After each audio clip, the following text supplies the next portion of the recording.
호세아 선지자가 장차 이스라엘 가운데 일어날 일들을 예언하고 있습니다. 그리고 그 예언은 오실 그리스도를 향하여 또 나아가고 있음을 보게 됩니다. 하나님의 선택한 백성인 이스라엘이 하나님께 징계를 받아서 멸망하는 그런 장면을 이제 보게 됩니다. 이스라엘의 이 절망은 멸망은 하나님을 떠나 우상을 섬긴 것에 있습니다. 이 말은 좀 다른 말로 표현한다면 이렇게 말할 수가 있습니다. 하나님 없이 살겠다, 이런 뜻이죠. 하나님 없이도 얼마든지 살 수 있다라고 하는 것입니다. 또 하나는 하나님만으로는 부족하다라고 하는 거죠. 우상 숭배하는 건 다 그런 거잖아요. 하나님 없이 살 수 있다. 혹은 하나님만은 부족하니까 또 다른 신이 하나 좀 있었으면 좋겠다, 이렇게 생각하는 거죠. 여러분 어떻습니까? 하나님만으로 만족하십니까? 하나님만으로는 부족하다고 생각하십니까? 또 다른 신이 여러분에게 있어야 좀 평안하고 안심이 되고 좀 걱정 근심의 자리에서 또 멀어지는 것입니까? 그래서 우리 이 시대는 하나님 외에 다른 것을 하나씩 더 가지고 있는, 또 갖고 있는 그런 시대가 아닌가 생각을 합니다. 하나님은 이러한 이스라엘을 향하여 징계하지 않을 수 없었습니다. 하나님만으로 만족해야 되는데 하나님 외에 다른 것이 필요하다라고 하는 이스라엘을 향하여 하나님은 아주 무섭게 징계를 하십니다. 오늘 본문 말씀은 그러한 모습을 보게 되고 또 많은 생각을 하게 합니다. 본문이 무엇을 말씀하고 있는지 자세하게 살펴보는 건 참 중요한데, 오늘 우리는 12절부터 15절까지의 내용인데요. 좀 구분을 한다면 12절, 그리고 13절, 그리고 14절, 15절 이렇게 세 부분 나눌 수가 있는데, 조금 더 구분한다면 12절과 13절에 15절 이렇게 나눌 수가 있습니다. 그래서 오늘은 이제 12절부터 먼저 살펴보고 13절, 15절을 살펴보면은 좋을 것 같은데, 저는 오늘은 13절과 15절을 먼저 살펴보고 그리고 12절을 좀 생각해 보고자 합니다. 13절의 말씀은 이스라엘을 향한 하나님의 심판을 말씀하고 있는데, 이스라엘은 악을 밭가라 죄를 거두고 거짓의 열매를 거두었다, 이렇게 지적하고 있습니다. 밭을 가는 것은 좋은 열매를 맺기 위한 것 아니겠어요? 근데 밭을 열심히 갈아서 거짓의 열매를 맺었다. 그러니까 악의 밭을 갈아서 거짓의 열매를 맺었다. 이게 선지자가 이스라엘을 향하여서 주는 겁니다. 다시 한번 생각한다면 우상숭배라고 하는 그런 밭을 갈아서 우상숭배의 죄를 이렇게 열매를 맺었다라고 하는 것이죠. 이스라엘은 철저하게 자신들의 경험과 또 사람을 의지하였습니다. 특별히 군사력을 의지한 것을 보게 되는데, 그러니까 이스라엘 백성들이 가장 자신감을 가지고 있었고 하나님 외에 가지고 있는 이것으로 인하여 아주 자신감 가운데, 교만함 가운데 있었는데, 그 하나님 외에 가지고 있는 게 뭐였는가? 군사력이었다. 용사의 많음, 군사력을 이제 의지하였습니다. 이 정도 우리의 군사력이 있다고 한다면 누가 우리를 쳐들어올 수 있겠는가라고 하는 겁니다. 오늘날도 각 나라가 이 핵폭탄을 가지고 갖고자 하잖아요. 왜? 핵폭탄이 있으면 누가 우리를 침범하겠는가라고 하듯이 핵폭탄을 마치 하나님과 같이 여기고 있는 우리 시대의 모습처럼 이스라엘도 군사의 많음, 이 군사력을 이제 의지하였습니다. 근데 군사력을 유지하려면 뭐가 있어야 됩니까? 경제력이 있어야 됩니다. 그래서 지금 이 이스라엘은 군사력과 경제력을 의지하였습니까? 하나님 없이도 우리는 돈이 있고 하나님 없이도 우리는 군사력이 있다. 하나님 없이도 우리는 얼마든지 살 수 있다라는 생각이죠. 그러니까 이 돈과 이 군사력을 하나님과 같이 여긴 것입니다. 이것이 바로 악을 바꿔라 거짓의 열매를 맺은 그런 이스라엘의 모습이라고 이제 할 수가 있는 것입니다. 결국 거짓의 열매를 맺은 이스라엘의 결말은 아주 처참합니다. 그게 14절과 15절의 이제 말씀입니다. 그러니까 14절과 15절은 이렇게 군사력과 경제력을 의지하였던 이스라엘이 어떻게 처참하게 망가지고 멸망의 자리로 가는지를 사실은 말씀하고 있는 것을 보게 됩니다. 우선 백성 중에 요란함이 일어난다라고 이야기하고 있습니다. 오늘 말씀을 보면 14절에 보면 그러므로 너희 백성 중에 요란함이 일어나며 라고 말씀하고 있어요. 샤원이라고 하는 단어는 소동, 또 소요, 혹은 반란 이런 의미를 가지고 있습니다. 그러니까 이 내부적으로 소요가 일어나고 반란이 일어나. 여러분 생각해 보십시오. 집안에서 부모가 싸우면 그 집안이 온전하겠습니까? 그죠? 형제들끼리 막 다투고 싸우고 막 헐뜯으면 그 가정이 온전하겠습니까? 마찬가지예요. 나라가 안에서 이 소동이 일어나고 반란이 일어나고 소요가 일어난다면 그 나라가 어떻게 되겠습니까? 지금도 베네수엘라 같은 데 엄청나게 소동이 일어나서 지금 반란이다, 쿠데타다, 군대는 그렇게 이야기하고 수없이 많은 사람 이제 죽이게 되겠죠. 그 나라가 어떻게 되겠습니까? 지금 이스라엘이 그렇다. 요란함, 반란이 일어날 것이다. 그 말은 이스라엘이 멸망의 자리로 가고 있다라고 이야기하는 것입니다. 뿐만 아니라 성벽이 다 무너지는데 성벽이 무너진다는 것은 이스라엘 백성들이 더 이상 자신을 보호해 줄 수 있는 보호막이 사라졌다라고 하는 그건 멸망을 의미하는 것입니다. 마치 이 벳아벨이 아수르의 왕 살만에 의하여 파괴된 것처럼 이스라엘의 성이 그렇게 파괴될 것이다 라고 얘기합니다. 벳아벨이라고 하는 것이 어딘지 정확하게 나타나지 않지만 아무래도 갈릴리 지역을 의미한다 이렇게 보고 있습니다. 그 이제 아수르의 왕 살만이 와서 이 갈릴리를 전부 다 점령하여 무너뜨렸습니다. 그것처럼 사마리아 이스라엘 성도 완전히 무너질 것이다. 이렇게 이제 말씀하고 있는 것입니다. 그러나 단지 성벽이 무너지는 것으로 끝나는 것이 아니라, 이스라엘의 비참함을 아주, 선지자는 명확하게 지시하고 있는데, 그것은 그날에 어머니와 자식이 함께 죽는다. 이 정확한 표현은 뭐냐면, 어머니가 죽은 곳에 자식을 던져서 그 같이, 시체로 존재하게 된다. 그러니까 그 장면을 생각해 보십시오. 얼마나 끔찍합니까? 그게 지금 이스라엘이 처한 그런 상황을 좀 말씀하고 있는 것입니다. 이러한 결과에 이른 것은 이스라엘의 큰 악 때문이죠. 그래서 하나님은 이 이스라엘이 에게 심판을 내리시고 결국은 이스라엘은 그 하나님의 심판으로 말미암아 망하게 된다.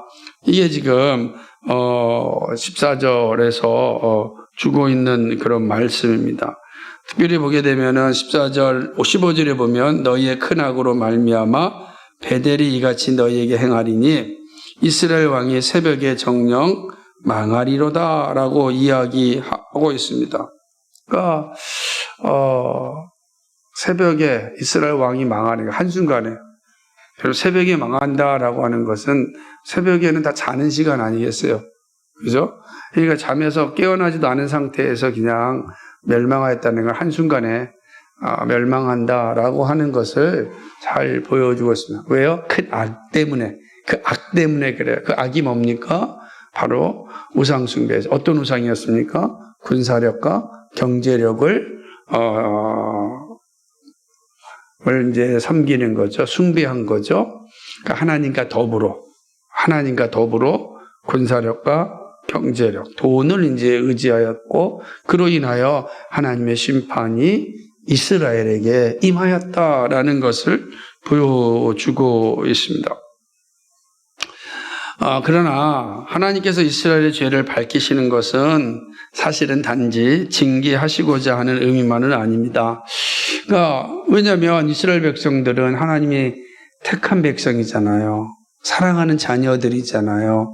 그 자녀들에게 이렇게 심판을 말씀하는, 아직 심판이 임한 건 아니잖아요. 그죠? 그렇게 될 것이라고 말씀하셨으니까 이 심판을 선고한 것은 이스라엘이 그 말씀을 듣고 죄에서 돌이키기를 원하시는 그런 하나님의 마음이다라고 하는 거죠.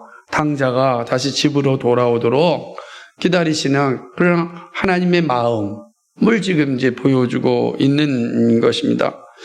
자, 그렇다면 하나님의 마음을 평안하게 하며 징계가 아니라 화평의 자리에 설 수 있는 길은 무엇인가? 어떻게 해야 이들이 이런 망하는 자리, 멸망하는 자리, 패망하는 자리가 아니라 하나님 앞에서 화평을 누리는 자리로 올 수 있을까? 그게 바로 12절의 말씀인 것입니다.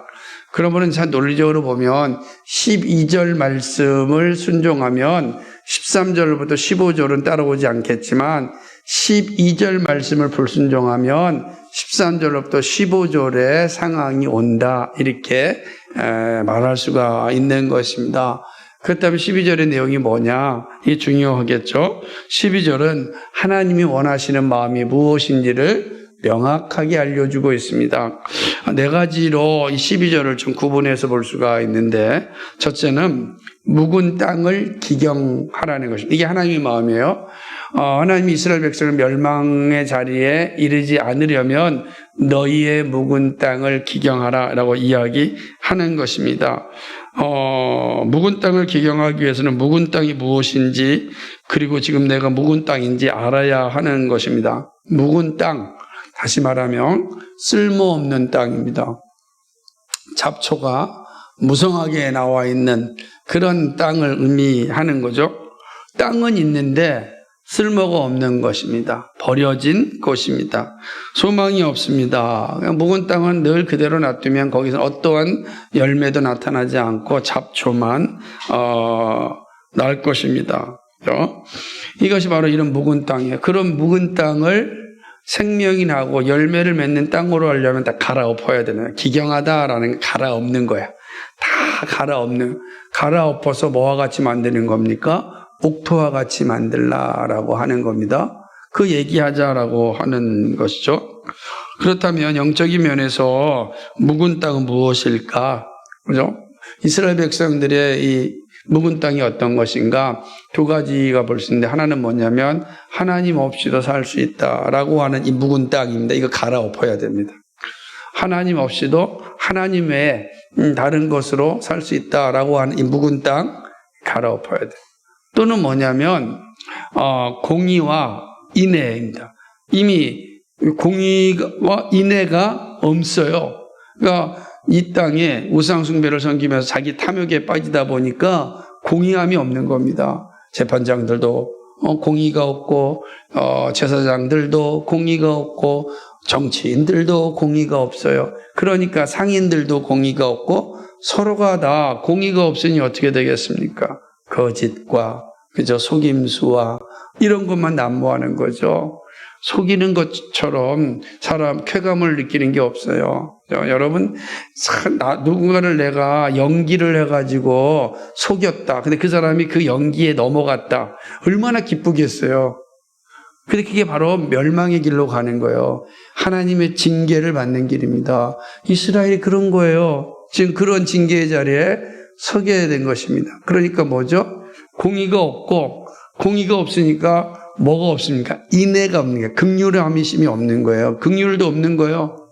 여러분, 공의와 긍휼이 함께 있는데 공의를 심으면 인내의 열매를 하나님이 열려주시는데 공의가 없으니까 긍휼함도 없는 그런 이제 상황이 주어지게 된 것입니다. 그러니까 이 이스라엘에는 영적으로 이렇게 소망이 없는 거죠. 묵은 땅을 기경하는 것은 모든 것을 갈아엎는 것입니다. 하나님 없이 살 수 있다는 생각을 버리는 것입니다. 그리고 공의와 인애를 충만하게 만드는 일입니다. 그러니까 이 묵은 땅을 기경하지 않으면 죽음의 땅이 되어서 죽음에 이르게 된다. 그래서 하나님은 그 묵은 땅을 기경하라 라고 하는 기경해야 된다. 다 갈아엎어야 된다. 그래서 하나님이 없다고 생각하는 거 갈아엎고 또 뭐합니까? 이 공의와 인애가 없는 그 상태를 갈아엎어라. 그래야 산다라고 하는 것입니다. 두 번째는 하나님의 12절을 통해서 하나님의 마음이 뭐냐? 그런 묵은 땅에 이제는 씨앗을 뿌리라는 겁니다. 묵은 땅에 씨앗을 뿌리는. 그러니까 땅을 기경해 놓고 그대로 놔두면 뭐가 되겠어요? 또 뭐만 나죠? 무성한 잡초만 나는 겁니다. 거기에 뭐야 한다? 땅을 다 갈아엎었으면 거기에 씨앗을 뿌리라라고 이야기하는 거죠. 땅이 의미 있는 것은 열매를 맺을 때입니다. 열매가 없는 땅은 죽은 땅이나 마찬가지입니다. 그렇다면 어떤 씨앗을 뿌려야 합니까? 바로 긍휼을 거두는 의의 씨, 그러니까 공의를 뿌리라는 겁니다. 공의의 씨앗을 뿌리면 하나님께서 거기에 긍휼의 열매를 맺게 해주신다라고 하는 거예요. 이미 안에 다 이런 어떤 묵은 땅이 있으니까 그게 없어서 지금 공의와 인애의 열매가 나타나야 되는데 나타나지 않는 땅, 그 땅을 갈아엎은 다음에 뭐하라? 거기에 반드시 공의의 씨앗을 심으라는 거예요. 공의함을 심으라. 그러면 하나님께서 긍휼함의 열매를 맺게 해주신다라고 하는 거죠.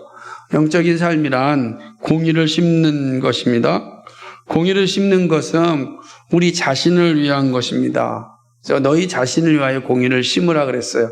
하나님을 위하여 공의를 심으라라고 말씀하지 않았어요. 왜 그럴까요? 하나님이 공의하신 분이기 때문에 그렇습니다. 하나님이 공의하신 분인데 무슨 공의의 씨앗을 심겠어요? 공의는 우리에게만 필요한 겁니다. 그래서 너희를 위하여 공의를 심으라. 그럼 하나님께서 긍휼의 열매를 주시겠다라고 하는 것입니다. 하나님이 주시는 긍휼을 얻게 되는 것이죠. 사실은 공의롭게 사는 것이 힘들지만 하나님은 공의롭게 사는 자에게 반드시 긍휼의 열매를 주십니다.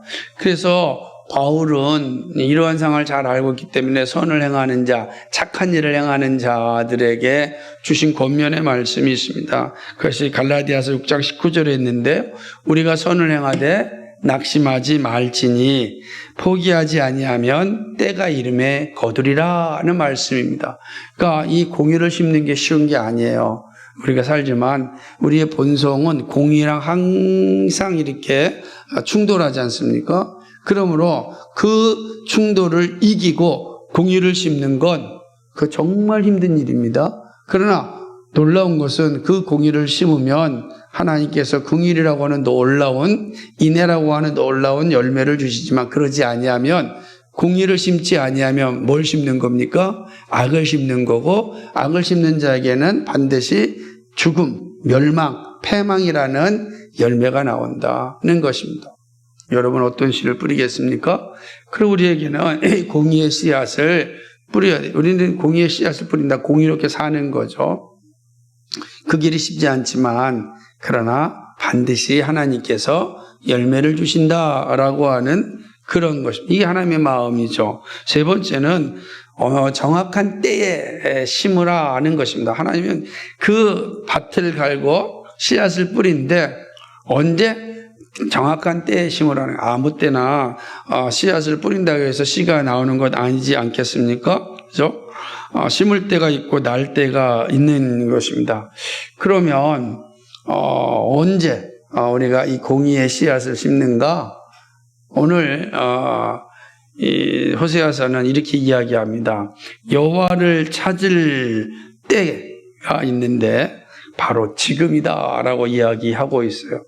여호와를 찾을 때, 다시 말하면 여호와를 찾는다는 것은 하나님의 뜻을 따르는 거잖아요. 공의를 행하는, 언제 공의를 행하는가? 바로 지금이다 라고 하는.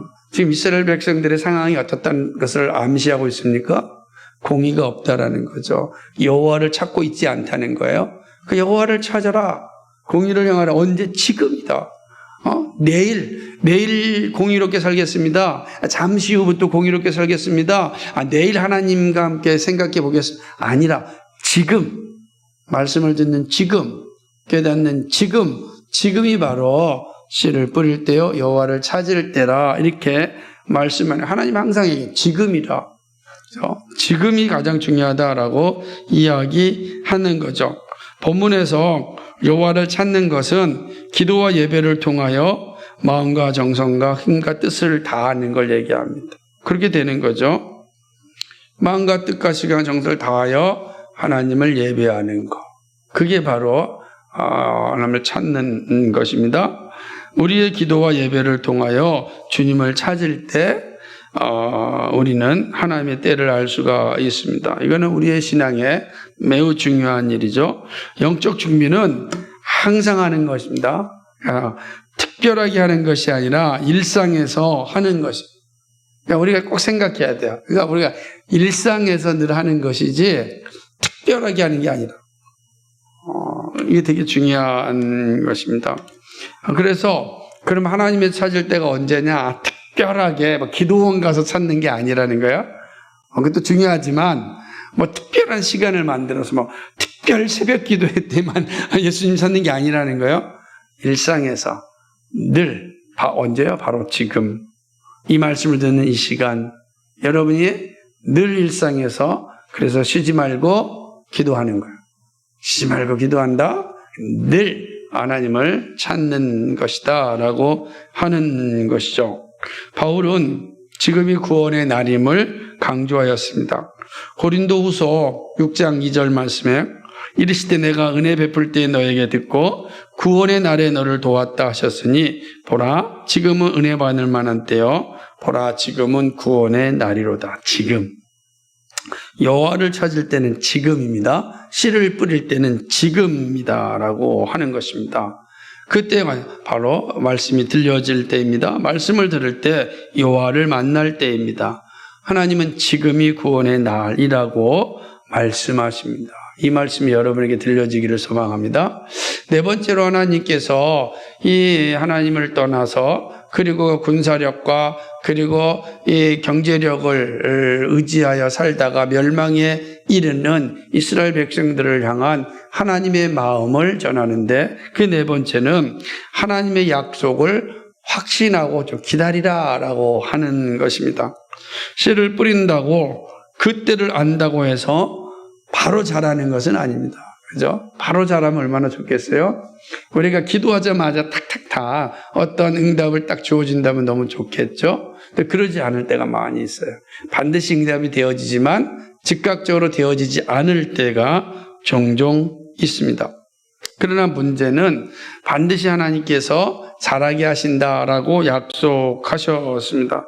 그 12절에 한번 읽어볼까요? 시작. 너희가 자기를 위하여 공의를 심고 인애를 거두라. 너희 묵은 땅을 기경하라. 지금이 곧 여호와를 찾을 때니 마침내 여호와께서 오사 공의를 비처럼 너희에게 내리시리라. 비를 내리신다. 그래서 비처럼 공의를 내리시는 거죠. 묵은 땅에 비가 내려야 사실 이 묵은 땅을 기경한 땅에 비가 내려야 열매가 열리는 거예요. 땅을 기경했습니다. 그리고 거기에 씨앗을 뿌렸습니다. 그런데 뭐가 없어요? 물이 없다면 그 씨앗은 말라 죽습니다. 그렇죠? 씨앗을 뿌렸으면 이제 물이 필요한데 그걸 누가 하신다는 거예요? 하나님이 하시는 거죠. 비를 내리시는 분은 하나님이시다. 하나님이 때를 따라 비를 주시고 햇빛을 주셔서 자라게 하신다라고 하는 것입니다. 오늘 말씀에 보면은 그 일을 위하여 마침내 하나님이 임하신다라고 이야기하는 것입니다. 그래서 공의를 비처럼 내리신다라고 말씀하는 거죠. 하나님의 공의가 임하는 것은 구원의 임함을 의미합니다. 구원은요, 하나님의 공의가 충만함을 의미하는 것이죠. 그래서 그 여호와를 찾을 때니, 우리가 여호와를 찾을 때, 그죠? 그때 지금 여호와를 찾을 때 마침내 여호와께서 오십니다. 마침내 오신다. 반드시 오신다라고 하는 것이죠. 그리고 오신 하나님께서는 공의를 빛처럼 내리셔서 그리고 그 모든 열매를 맺게 하신다라고 하는 것입니다. 이건 약속의 말씀이잖아요. 마침내 오사 공의의 빛을 이것은 우리에게 주는 것은 바로 이 하나님의 약속을 확실히 믿고 있어야 돼요. 만약에 하나님께서 비를 내려주시지 않는다 그러면은 씨를 뿌려야 될 이유가 있습니까? 없잖아요. 그죠? 뿌려봐 죽는데. 근데 씨를 뿌리는 건 뭐죠? 반드시 하나님께서 비를 내리신다라고 하는 확신이 있을 때 가능한 거예요. 씨를 뿌려놓고도 비 안 온다 이런 의심이 들면 얼마나 허망하겠어요? 그러나 씨를 뿌려놓고 난 다음에 우리는 갔죠. 하나님께서 반드시 비를 내리셔서 열매 맺게 하실 것이다 라고 하는 믿음이 있으면 우리는 씨를 뿌리고 난 뒤에 기다리는 겁니다. 기다릴 수가 있는 겁니다. 하나님께서 우리에게 원하시는 마음이 뭐냐? 하나님의 약속을 확신하고 기다리라라고 하는 것이죠. 여기서 마침내 오신다라고 하는 것은 사실은 장차 오실 예수 그리스도를 의미합니다. 때가 이르면 예수님이 오셔서 공의를 선포하십니다. 불의가 사라지고 그리스도의 의가 충만하게 선포됩니다. 그러면 구원의 놀라운 은혜가 주어집니다. 이것이 묵은 땅, 즉 죄를 그리스도의 피로 갈아엎은 사람들에게 주어지는 영광입니다. 이 사실을 12절에 잘 보여주고 있습니다. 구체적으로 이 내용을 살펴보겠습니다. 이 말씀은 우리의 영적인 삶에 대한 가르침입니다. 우리가 어떻게 살아야 하는가를 분명하게 보여주는 말씀입니다. 오세아 선지자가 이 말씀을 들었던 이스라엘 백성들에게 주셨던 이 말씀은 그들의 상황 속에서 주셨다면 이제 이 말씀은 오늘 신약시대를 살아가는 우리들에게는 어떤 의미가 있는가? 우리는 농경사회도 아니고 그렇죠. 우리 산업사회에 살고 있고 그것도 자본주의 사회에 살고 있는 우리들에게 이 말씀은 어떤 의미가 있을까? 오늘 이 말씀이 우리에게 주는 영적인 교훈 또 구속사적인 의미를 함께 살펴보는 게 매우 중요한 것입니다. 오늘 우린 본문을 통해 세 가지로 이 교훈을 살펴보고자 합니다. 첫째는 그리스도가 생명이고 구원이라는 사실입니다.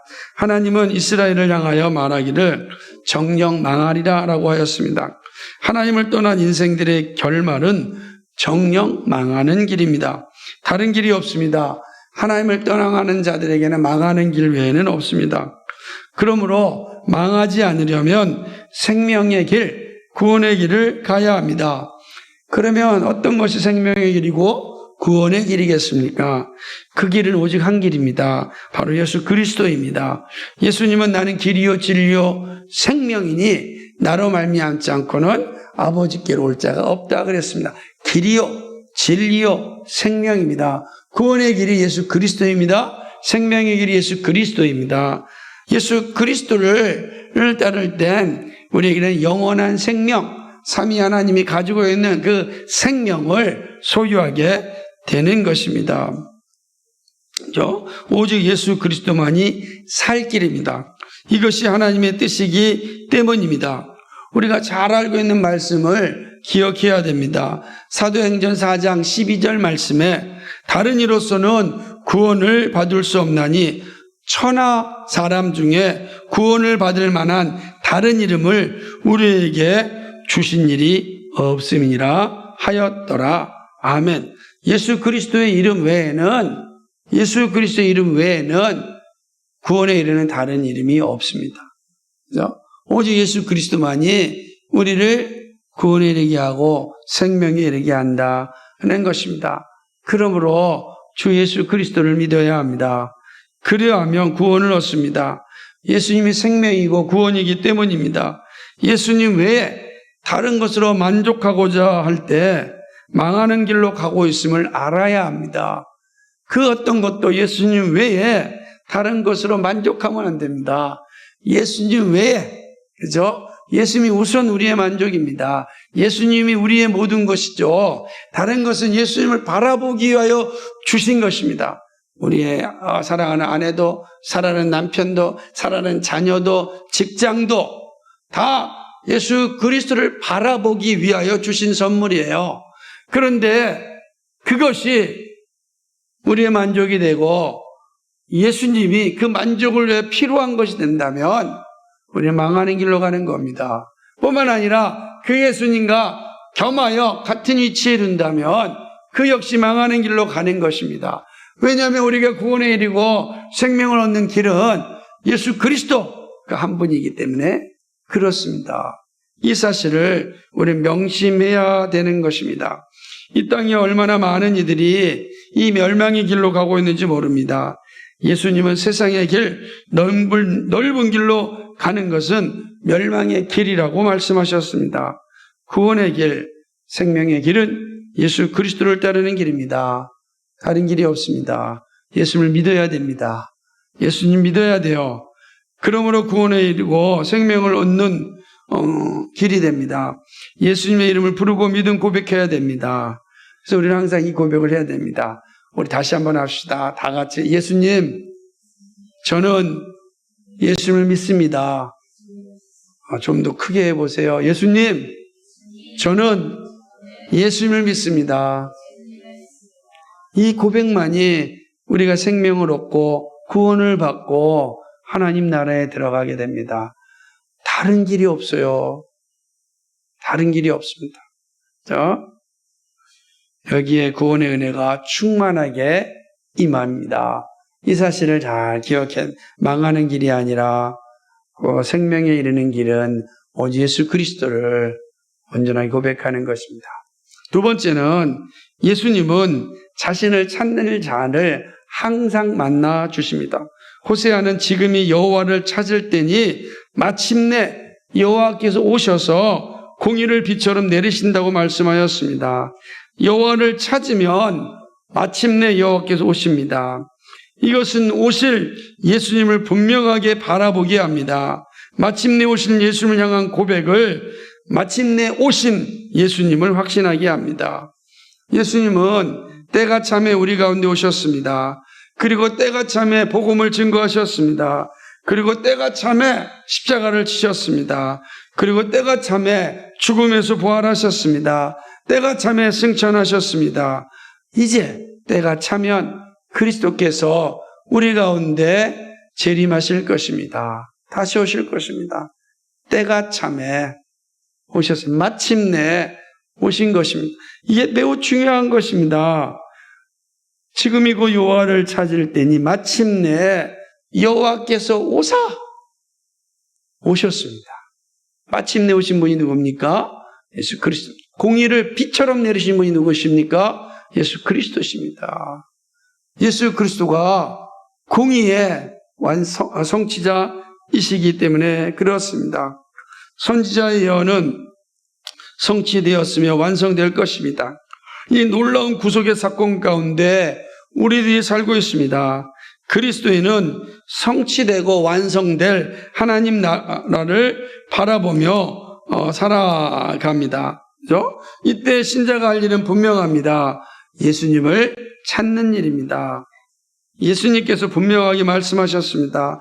마태복음 7장 7절과 8절에 구하라 그리하면 너에게 주실 것이요 찾으라 그리하면 찾아낼 것이요 문을 두드리라 그리하면 너에게 열릴 것이니 구하는 이마다 받을 것이요 찾는 이는 찾아낼 것이요 두드리는 이에게는 열릴 것이니라.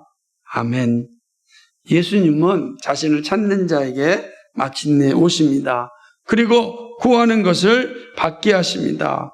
이 놀라운 약속이 예수님을 찾는 자에게 주어집니다. 그렇다고 한다면 예수 믿는 우리들이 할 일이 무엇입니까? 날마다 예수님을 찾는 일입니다. 여러분 예수님 찾고 계십니까? 날마다 예수님을 찾는 일이 우리가 할 일입니다.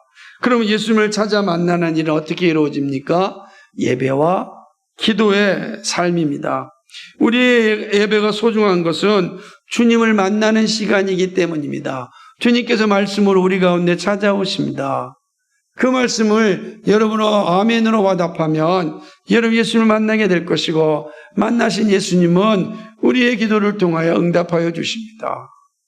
놀라운 은혜죠. 예수님을 찾아 만나는 일은 이렇게 예배와 기도의 삶인 것입니다. 예배와 기도는 우리 가운데 오시는 예수님을 만나는 시간임을 기억하셔야 됩니다. 예배 때 말씀을 통하여 만납니다. 기도할 때 음성으로 들려주신 예수님을 만나게 됩니다. 여러분이 기도의 자리가 얼마나 중요한지 결코 잃어버리면 안 됩니다. 기도하셔야 됩니다. 기도하셔야 됩니다. 예? 사실은 이번에 주일 콤보를 놓고도 정말 많이 기도하고 있습니다. 제가 늘 여름에 있을 두 가지 정교한 수련을 놓고도 정말 저녁에 잘 때 기도하고 아침에 일어날 때 기도하고, 하나님 눈에 잘 보이지 않는데 하나님 도와주셔야 됩니다. 사람들은 계속해서 지금 이 정도밖에 되지 않았는데 빨리 축소해서 어떤 일을 해야 되지 않겠습니까? 라고 이야기를 합니다. 포기하는 게 가장 쉽습니다. 여러분 항상 포기하는 거는 가장 쉬운 일이에요. 누구나 할 수 있잖아요. 누구나 포기할 수 있잖아요. 쉬운 길을 왜 갑니까? 누구나 갈 수 있는 길을. 그래서 하나님은 우리에게 놀라운 은혜를 약속하셨어요. 기도하고 기다리는 겁니다. 우리가 할 일은 먼저 포기하는 게 아니라 기도하고 기다리는 거예요. 그리스도인에게는 포기라는 게 없어요. 기도하고 기다리는 겁니다. 그리고 그 결과를 감사함으로 받는 겁니다. 하나님께서 이 정도로 베풀어 주셨으면 그걸 감사함으로 받는 거예요. 그러니까 절망할 이유도 없고 포기할 이유도 없는 겁니다. 하나님께서 여기까지 주셨구나. 그러면 그 다음 단계는 또 하나님이 열어주실 것입니다. 근데 우리는 기도한 것에 대해서 이루어지지 않았다고 한다면 절망합니다. 하나님 왜 이러십니까? 그럴 필요가 없어요. 하나님께서 가장 좋은 곳으로 그만큼 주셨기 때문입니다. 기도하고 기다리고 그 결과에 대해서는 감사하는 겁니다. 그게 그리스도인의 삶이에요. 그리스도의 삶이다 라고 하는 것이죠. 이렇듯 정말 예배와 기도를 통하여 주님을 정말 충만하게 만날 수 있기를 간절히 소망합니다. 세 번째는 우리의 마음이 날마다 그리스도로 인하여 기경되어야 합니다. 이걸 가르쳐요. 우리의 마음이 날마다 그리스도로 인하여 기경되어야 한다. 예수님은 제자들을 가르치실 때 밖에서 들어가는 것이 사람을 더럽게 하는 것이 아니고 속에서 나오는 것이 더럽게 한다고 하였습니다. 제자들이 이 가르침이 무엇인지 자세하게 알고 싶었습니다. 그래서 예수님께 질문합니다. 이 가르침이 어떤 의미입니까? 그러자 예수님께서 이 가르침이 어떤 의미인지를 분명히 가르쳐 주셨습니다. 한번 찾아볼까요? 마가복음 7장 20절에서 23절 말씀입니다. 같이 읽겠습니다. 시작. 또 이르시되 사람에게서 나오는 그것이 사람을 더럽게 하느니라. 속에서 곧 사람의 마음에서 나오는 것은 악한 생각, 곧 음란과 도둑질과 살인과 간음과 탐욕과 악독과 속임과 음탕과 질투와 비방과 교만과 우매함이니 이 모든 악한 것이 다 속에서 나와서 사람을 더럽게 하느니라. 아멘. 밖에 나오는 것은 이미 속이 더럽기 때문이에요. 누군가 미워하고 의심하고 질투하고 시기하고 분내고 이미 뭐예요? 내 안에서 악해졌기 때문에 더러워졌기 때문입니다. 그래서 더러운 것이 밖으로 나오는 거예요. 사람의 마음에 있는 건 악한 생각이라 하였습니다. 사랑이 내 안에 가득 차면 사랑이 나와요. 다른 사람이 말하는 것에 대하여서 의심하지 않아요. 우리 안에 악독이 가득하면 자꾸만 의심하게 돼 있어요. 그렇죠? 어려운 겁니다. 그렇죠? 악한 생각이 사람을 더럽게 한다고 말씀하셨습니다. 이 모든 것이 바로 묵은 마음의 모습입니다. 성령으로 말미암아 갈아엎지 않으면 안 됩니다. 묵은 마음을 가지고서는 거룩한 열매를 맺을 수가 없습니다. 성령의 열매가 맺히지 않습니다. 묵은 마음에서는 육체에 합당한 열매만 나옵니다. 그러나 묵은 마음을 기경하면 성령의 열매가 맺힙니다. 회심할 때 우리 마음이 기경되어 성령이 우리 가운데 임재하게 되었습니다.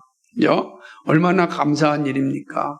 그래서 우리가 처음 예수를 믿을 때, 내가 죄인이라 고백할 때, 내가 예수를 믿습니다 고백할 때, 바로 우리의 마음이 성령으로 말미암아 기경되어서 성령이 우리 가운데 임재하게 되었습니다. 그러나 그 성령이 충만하게 우리 가운데 임재하지 못하게 한다면 죄의 속성, 즉 옛사람이 우리 안에 들어옵니다. 예수님의 말씀처럼 쫓겨나갔던 귀신이 7 귀신을 데리고 들어오는 것과 같습니다. 정신을 바짝 차려야 될 이유입니다. 우리의 구원은 문제가 없지만 거룩한 삶을 살 수 없어서 그리스도의 영광을 나타내지 못할 수 있습니다. 그러므로 구원받은 마음은 날마다 기경하여 옥토와 같이 만들어야 합니다. 그렇게 되면 기경된 마음에 말씀의 씨앗이 떨어질 때 열매가 나타나는 거예요. 우리가 말씀을 들어도 거룩한 열매가 나타나지 않는 이유 중에 하나가 있다면 우리의 마음이 기경되지 않아서 말씀이 떨어져도 말씀의 열매가 맺히지 못하는 거예요. 가시덤불이 되어 있든지 돌짝밭이 되어 있든지 아니면 바위같이 되어 있어가지고 말씀이 씨앗이 떨어져도 그 말씀이 내 안에 들어와서 살아나지 못하는 거예요. 그러니까 우리 말씀에 기경해야 돼요. 여러분, 내 마음이 돌짝밭같이 됐다면 어떻게 되겠습니까? 이 기경하기 쉽지가 않잖아요. 그죠? 돌을 쪼개야 되는데 바위를 쪼개야 되잖아요. 그러지 않고서는 아무리 말씀을 들어도 열매가 나타나지 않아요. 열매가. 종교인으로 살 수 있고 교회에 이 출근 도장을 찍을 수 있지만 영적인 열매가 맺히지 못해요. 그러면 기쁨의 삶을 누리지 못하는 거예요. 주님과 함께하는 그 기쁨, 즐거움을 내가 만끽하지 못하는 거예요. 내가 만끽하지 못하면 주변 상황이 나를 지배합니다. 내가 주변 상황을 지배해야 되는데 주변 상황이 나를 지배하게 되는 겁니다. 그러면 얼마나 힘들게 살겠습니까? 얼마나 삶이 우울하겠습니까? 여러분 생각해 보세요. 내 마음을 성령으로 기경하지 못하고 이 상황이 나를 지배하면 삶이 우울해집니다. 비교하게 되고 질투하게 되고 시기하게 되는 것이죠. 그래서 우리의 마음을 기경해야 됩니다. 이게 중요한 것이다 라고 하는 것입니다. 언제까지 해야 됩니까? 주님 오실 날까지 해야 합니다. 구원받았다고 저절로 사라지는 것이 아닙니다. 성화즉 거룩한 싸움은 날마다 있어야 합니다. 이 모든 것은 예배와 기도와 찬양과 성찬을 통하여 기경됩니다. 찬양이 우리의 마음을 기경합니다. 성찬이 우리의 마음을 기경합니다. 기도와 우리의 마음을 기경합니다. 말씀이 우리의 마음을 기경합니다. 이게 은혜의 방편들이에요.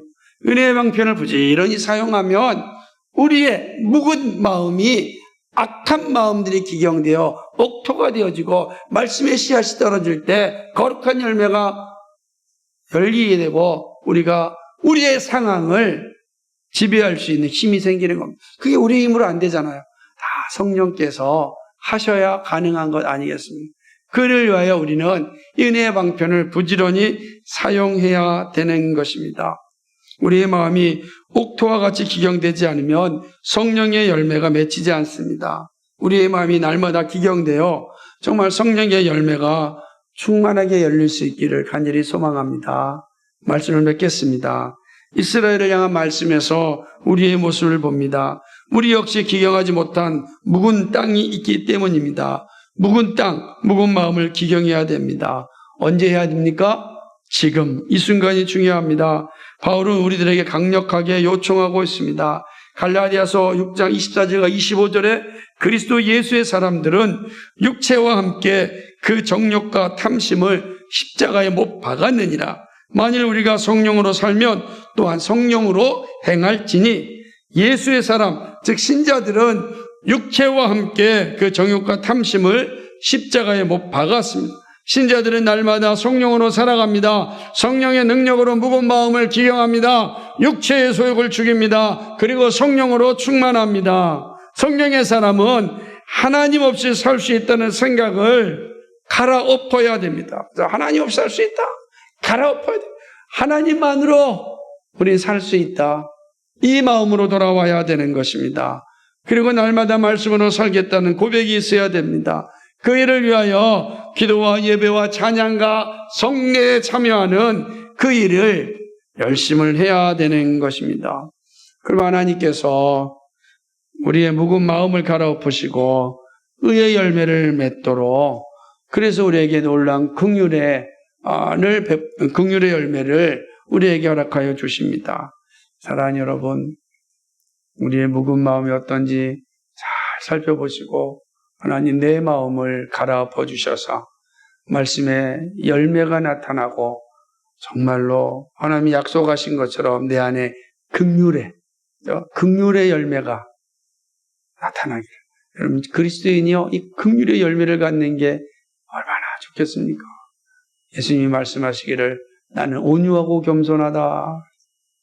이 긍휼의 열매가 저와 여러분 우리 모두에게 열려질 수 있기를 주님의 이름으로 간절히 축복합니다.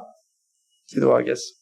거룩하시고 자비하신 하나님 아버지, 참 고맙고 감사를 드립니다. 오늘 주의 말씀 가운데 우리 자신을 돌아보았습니다. 주님, 우리의 묵은 마음을 기경하여 주옵소서. 우리 마음의 도둑질, 거짓말, 시기, 질투, 미움, 음란, 하나님 아버지 다툼, 이 모든 악한 마음들을 다 기경하여 주셔서 이 옥토와 같은 마음이 되어 거룩한 열매, 예수 그리스도의 열매가 나타나게 하시고 그리스도가 주시는 긍휼의 열매를 우리가 맺히며 살 수 있도록 인도하여 주옵소서. 주여 감사합니다. 예수 그리스도의 이름 받들어 기도하옵나이다. 아멘.